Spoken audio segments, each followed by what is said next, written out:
My name's Odette Best. I am a Kumanberry, Garangarang and Bontamora woman.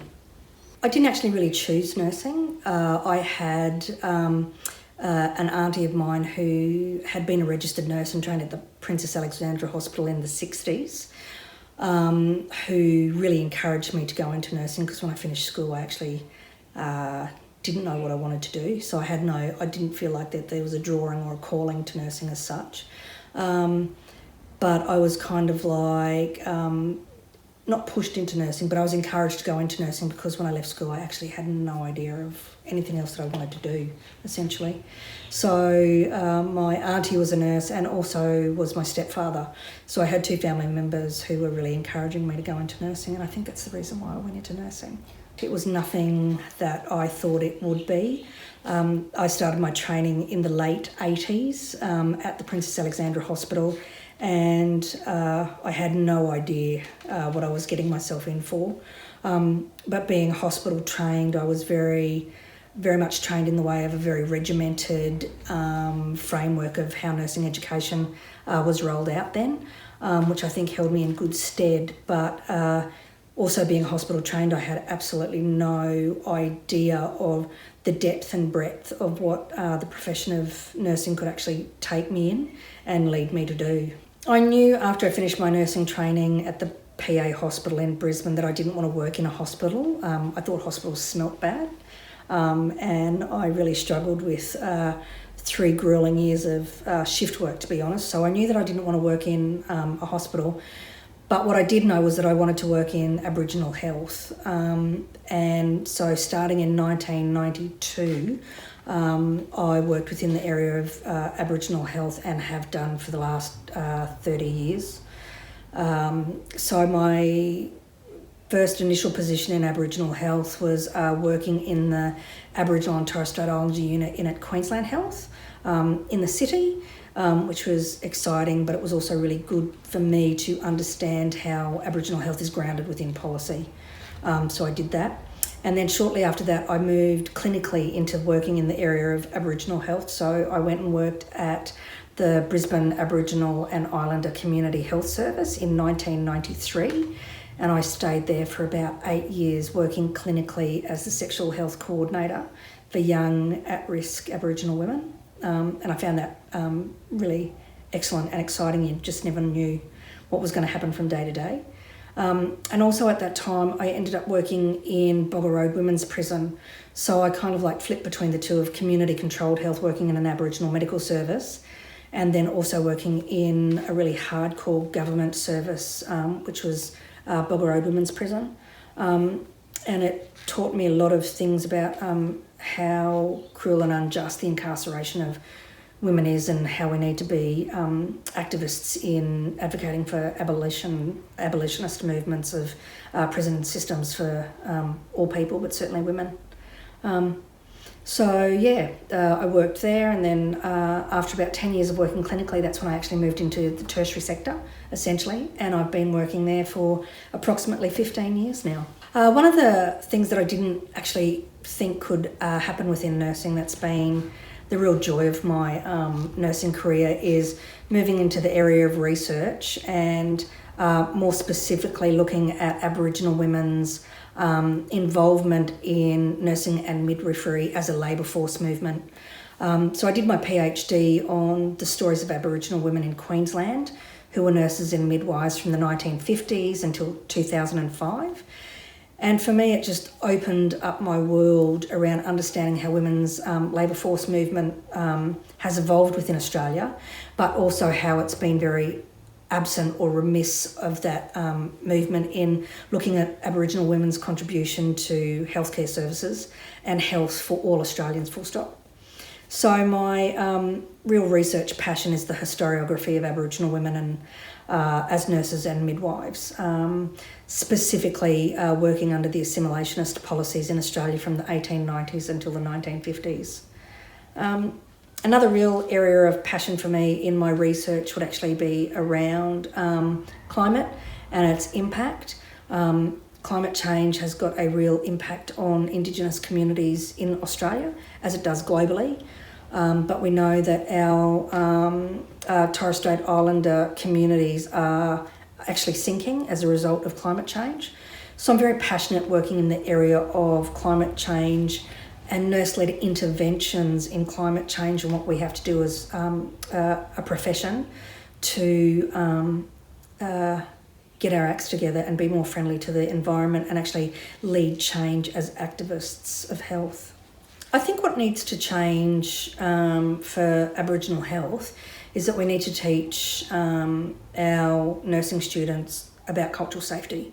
But it's not just about feeding into the pipeline coming through of nurses and midwives, but it's also the professional development that is needed for all nurses and midwives within the area of health to look at their own beliefs and values and attitudes about Aboriginal people and become a lot more informed. Long gone are the days, I believe, that we need to teach about Aborigines 101 or Aboriginal health, but the time is now, especially with the Black Lives Matter movement and the call for action that's happening right around the world globally, about we need to become literate in colonisers' impacts upon Indigenous people, and we therefore need to be learning about the attitudes and beliefs and values and stereotypes that actually impact upon how we as nurses and midwives can improve Aboriginal health. So I think more so now than ever, it's the time that we teach cultural safety and that all people need to be involved in Indigenous health. Aboriginal nurses and midwives, but certainly well-informed, non-racist and culturally safe non-Indigenous nurses, I think.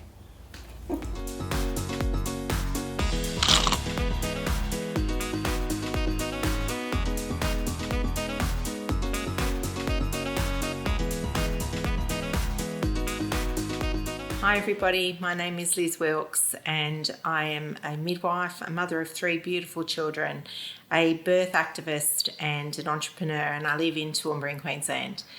My passion is birth and the transition to mothering, and I really believe that as a society we're not valuing mothering, and as a society we need to focus more fully on the period of birth and this early mothering period, because if we don't get the start right, then the rest is a very slippery slope.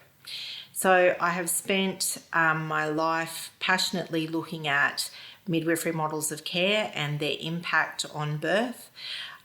We're in a crazy situation that in many parts of the world we have too few resources for women to birth safely, and many women obviously as a result die and their babies die. And yet in Australia we have what the Lancet refers to as too much too soon. So we have a situation where we're intervening in women's pathways during their pregnancy, through their labour and birth, and these also have profound consequences for mothers and babies. Australia has massive rates of birth trauma. Almost 1 in 3 women will experience some form of distress around their birthing experience, and we have one of the highest rates of maternal suicide in the first 12 months after their baby is born. And so obviously as a society we do need to look at doing things differently.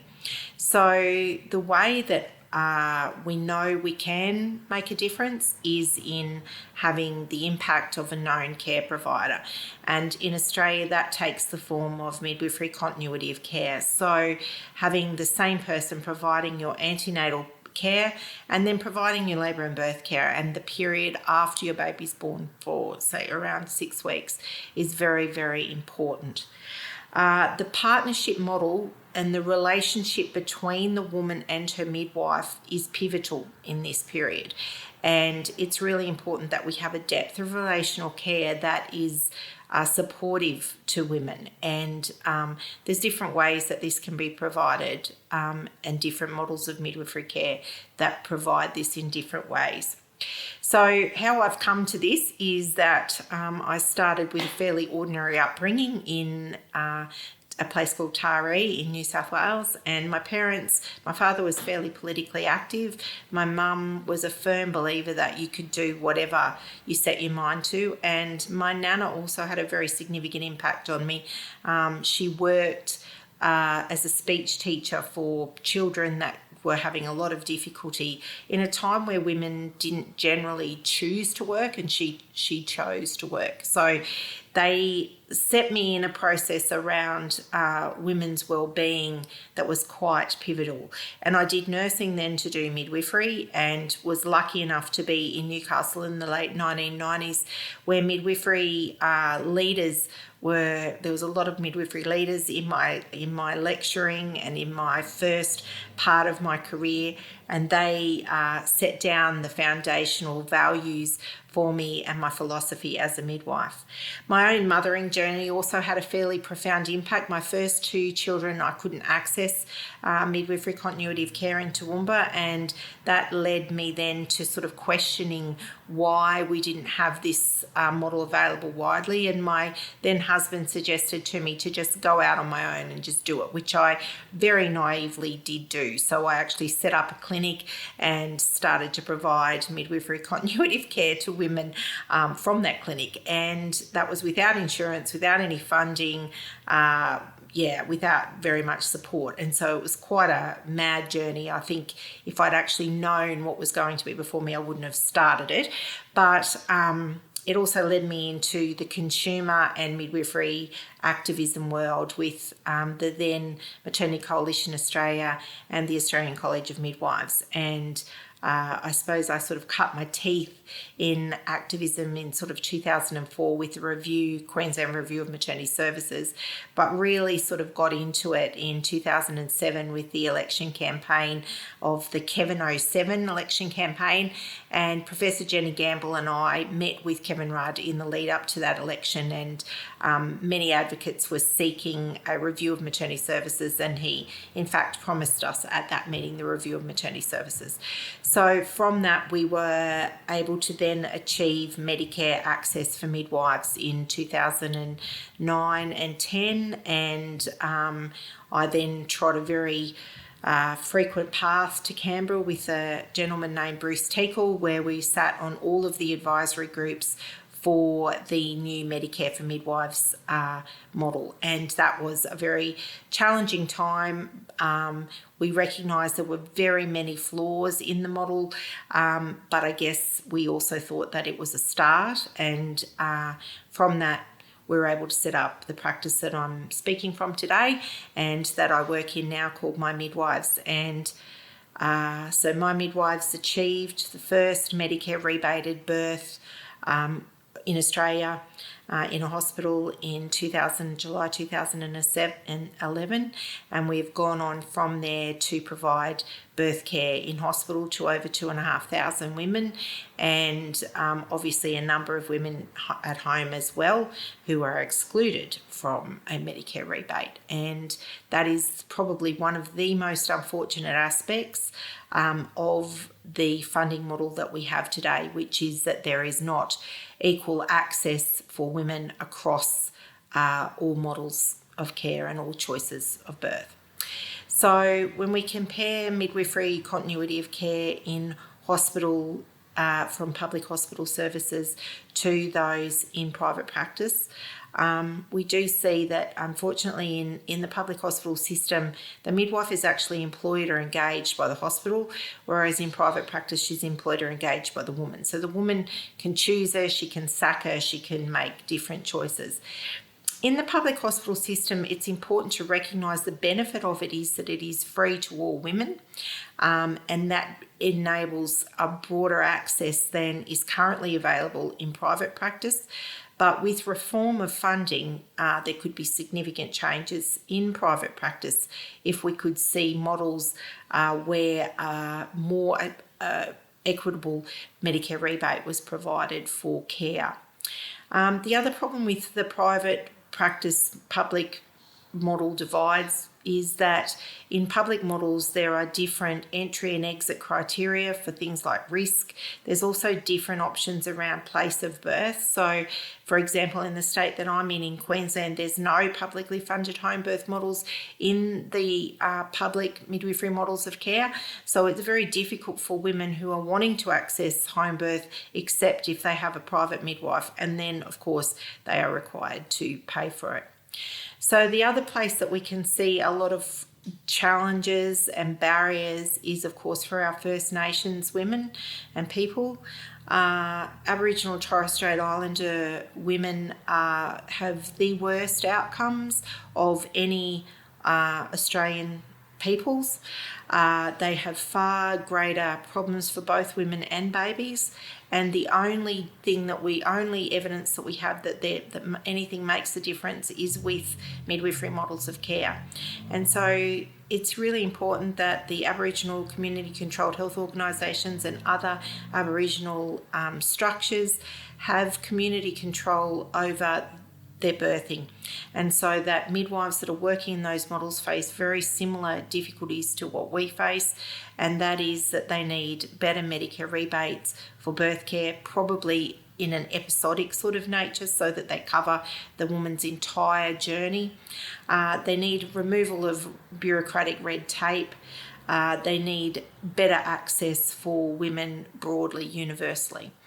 And if we could see that, we could potentially see far more equal services across both sets of, both public and private models, and we could certainly see a change in the way that we focus on birth, from a removal from it being so medicalised to looking back at the things that actually make a difference, to see it as part of normal life process. The social model of health that birth really sits within is so critical for Australian women and would make a massive difference to the Australian population. So I hope I've piqued your passion to review and make some changes and to be involved in the birthing space, for birthing on country, for women having universal access to midwifery models of care, and for valuing of motherhood. So thank you very much for listening today.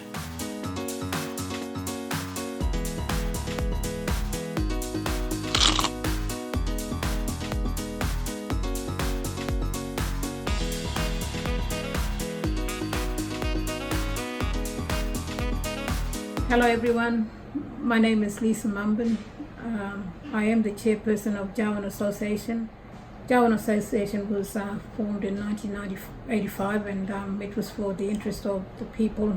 I've been elected back in 1997, and but being involved with the organisation, with the land rights since it started, I decided to form a women's group focused on family and how best we could, take the well-being part in our own lives and help others in their life to have that healthy healing in place, given what had really impacted on our life, since the white men actually came into our country.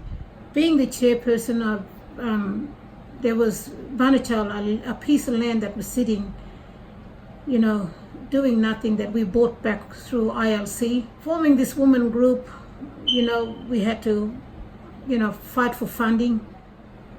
Banatjarl has always been a healing place, as I've kind of known from a lot of the elders have talked about that country. People getting out there on the weekend and just having that family time.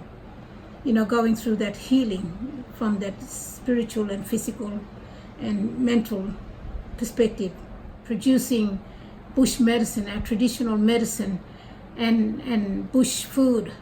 And they've been out there planting. We've been out at Banatjarl and put together a garden, a shed, and managed to use that house where the elders can work on making this bush medicine. Just wanted to give that Banatjarl Women's Group a full support. So I've talked to the committee, the board, and requested for some funding to really give that group a push again and make them become, strong again as women that plays an active role in our family lives, learning our young ones to take that tradition back on again instead of, living full forward on that Western life. We step into that role, but also being that role model to our younger generation that's coming up. They found that they have something there that they can have for their future and their children's future. Kokoy! Yo uru-uru ko kapul bakadawal na korocam narangawan. Yeremaj bakan ngarani ana ngarayol yola dawo. Yo!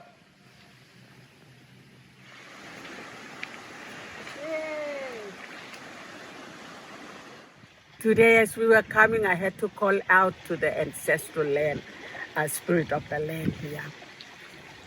I wanted to respect them, acknowledge them, and thank you, and told them that we were coming down. Now we are here sitting.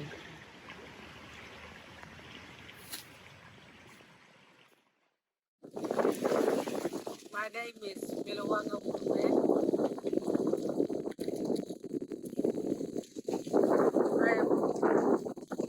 I am one of the Banatjarl Strongbala ladies group that we have. We were invited to the WOW conference in Brisbane. Unfortunately, because of the coronavirus, everything stopped. So on behalf of the Banatjarl ladies,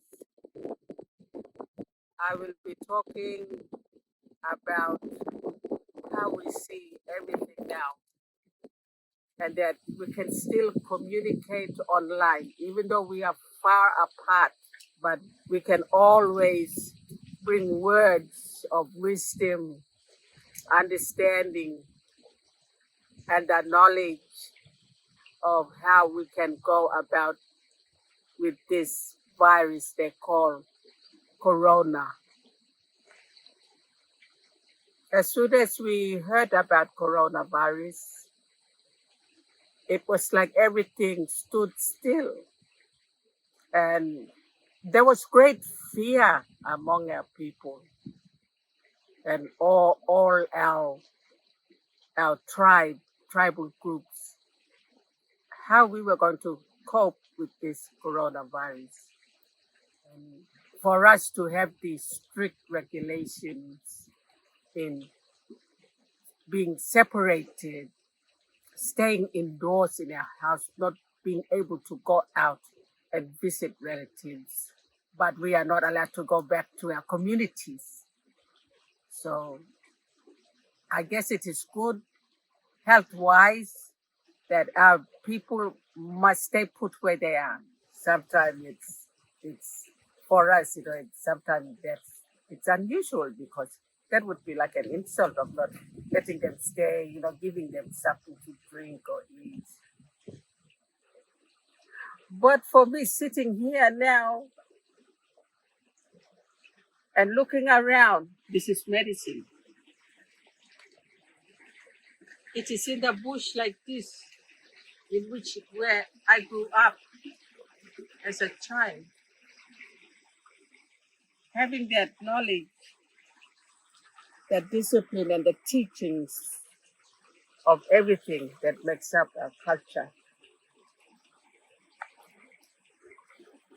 I guess I am so grateful and thankful to my mothers and my foremothers. So this is, once again, like I say, it's medicine to me. Hearing the noise of this water running, it sends you back in time. And you never forget what you have been taught since childhood. Those who are interested in knowing our culture, we are able to share our culture so that you too can have that tranquility and peace and harmony of how it is living in the bush like this. Such stillness, so calm. Oh my God. We have not gone away from our culture. It is still here because this is what it brings. The harmony, the balance of all things, the nature. All I want to say to you beautiful women out there, you beautiful spirit women, is to stay strong for your families and your friends.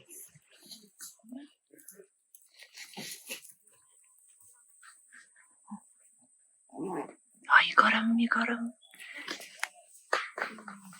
Hey, look. My name's Lisa Andrews.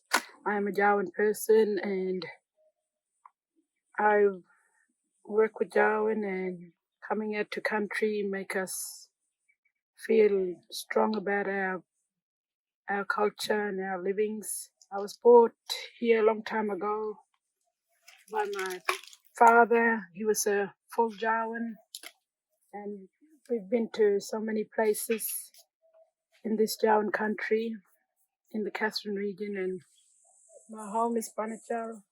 A lot of people go there and fish and talk with the elders, get together with other Jawoyn people.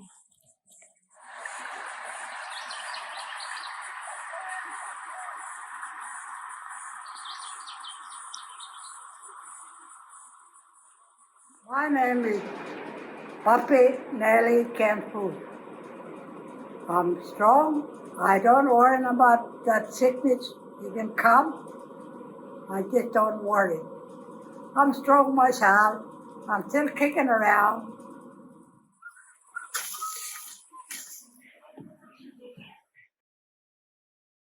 Voila. My way you go out in the bush trying to keep your body strong and healthy, and mainly eating all them fish now with strong blood, heart beating well. Yeah. Munda.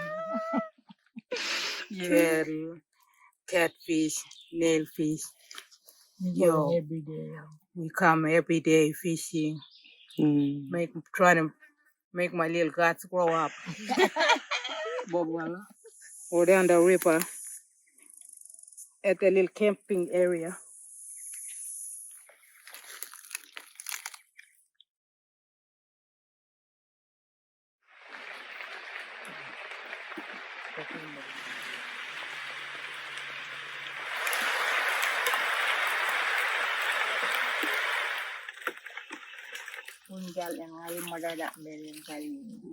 Ito na, wali smoking this.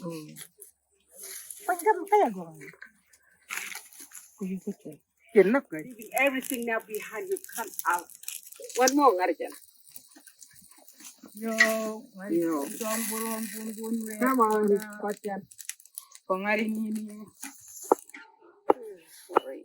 I'm ready, I'm good to kill that coronavirus. Yo.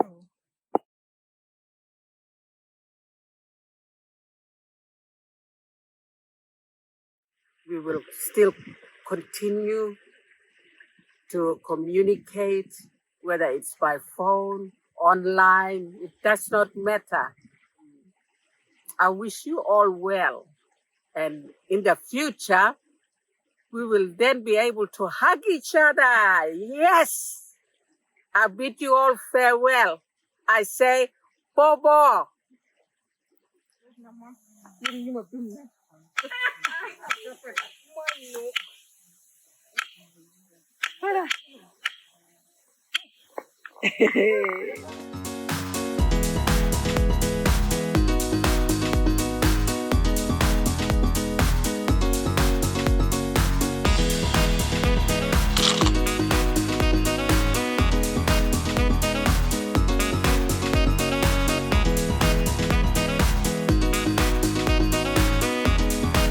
Greeting from Timor Leste.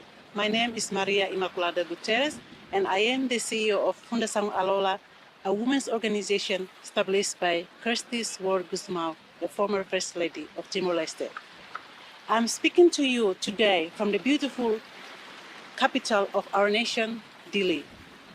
Thank you for giving me this opportunity to share with you our people's experience on COVID-19 and the impact on women and children in particular. Timor Leste is ranked second of 25 countries in the Asia Pacific in terms of risk for COVID-19. Timor Leste's principal area of risk lie in access to healthcare, existing health condition, and food insecurity. Current gaps in the capacity to effectively respond to the virus include under-resourced healthcare facilities, limited communication channels to communities, lack of adequate water, hygiene and sanitation, difficult geographical terrains, and widespread poverty. The country registered its first case of COVID-19 on 21st of March. The government declared a state of emergency, which continues to today. The government has established quarantine sites to return travelers, mainly students engaged in studies in Indonesia, and testing facilities have been established with the assistance of foreign governments, including Australia. The country continues to be in lockdown, with schools closed, public transport restricted, and people being recommended to stay at home. Even though Timor-Leste presently has 0 active cases on COVID-19, it does not mean that the country is free from dangers, and therefore our government, in collaboration with WHO Timor-Leste, continue to work to prevent local transmission and to train and equip health workers and health facilities to manage large case number of the COVID. Let me talk to you a little about the impact of COVID-19 on women in Timor-Leste. A COVID-19 outbreak will disproportionately affect women and girls, including their education, food security and nutrition, health, livelihoods, and protection. They also face a greater risk of violence due to increased isolation in their homes, given restriction on movement outside homes, and the tension that increase in families. During lockdown period, Timorese women are at much greater risk of domestic violence than before, as they are confined in one environment where the stress level is high. Participating in economic activities allows women to make positive change in their life and those of their families. Research has been shown that 75 up to 85% of vendors in municipal and sub-municipal marketplaces in Timor-Leste are women. The lockdown situation, which bans public transport movement, has impacted negatively on rural women's ability to gain income to support their family. Difficulties in access market has impacted on women's livelihood activities. The stress associated with an inability to generate family income has led to an increase in cases of gender-based violence. Moreover, in Timor-Leste, women are often the primary caregiver in the family, which has placed them at high risk of infection. Women's unpaid workload may increase with the need to care for sick family members and children at home due to school closures. In addition, Timorese women need to ensure family members have enough food and access to sufficient water and soap for maintaining regular hand washing to prevent COVID-19. So what is Alola doing to help women to face this situation? The lockdown situation for COVID-19 has worsened the food security situation across the country, especially for vulnerable people. People are in need of humanitarian assistance and they do not have enough water for more frequent preventative hand washing. At this stage, Fundação Alola and other women's organizations are continuing to work to support community in providing humanitarian assistance, including distribution of hand washing equipment, educating the community on COVID prevention, and supporting community with facilities for hand washing. From March 28, the Fundação Alola also began implementing social distancing. Staff began to work from home and to work in the office on a rotational roster to decrease density, including limiting domestic travel. The Alola management team worked hard to develop new plans to adapt to the situation and to support its beneficiaries during the COVID pandemic. Therefore, starting from April 28, Fundação Alola initiated an activity of COVID-19 prevention at community level out in few municipalities by educating people on prevention and the spread of the COVID. Due to food insecurity caused by lockdown, Alola has been providing some humanitarian assistance in the form of basic needs to its target vulnerable groups out in 13 municipalities. Besides that, Alola, through its maternal and child health and education program, has also distributed hand washing equipment, including soap, buckets, water tanks, face masks for approximately 5,000 beneficiaries out in rural areas. In addition to community education on prevention, we have also been teaching our target communities on how to establish a hand washing facility called Tipitat, using community resources available in their area. Recently, Alola was contracted by the Australian Embassy to produce and distribute more than 250,000 face masks for students at primary school across the country. This is great news because it will create employment and generate income for a large number of women. The motto of our organization is Strong Women, Strong Nation. We believe that by continuing to invest in women's education and resourcefulness, as we do every day in each of our programs, Timor Leste will beat COVID-19 and look ahead to a bright future of health and equality for all. Obrigada, Bara. Thank you very much.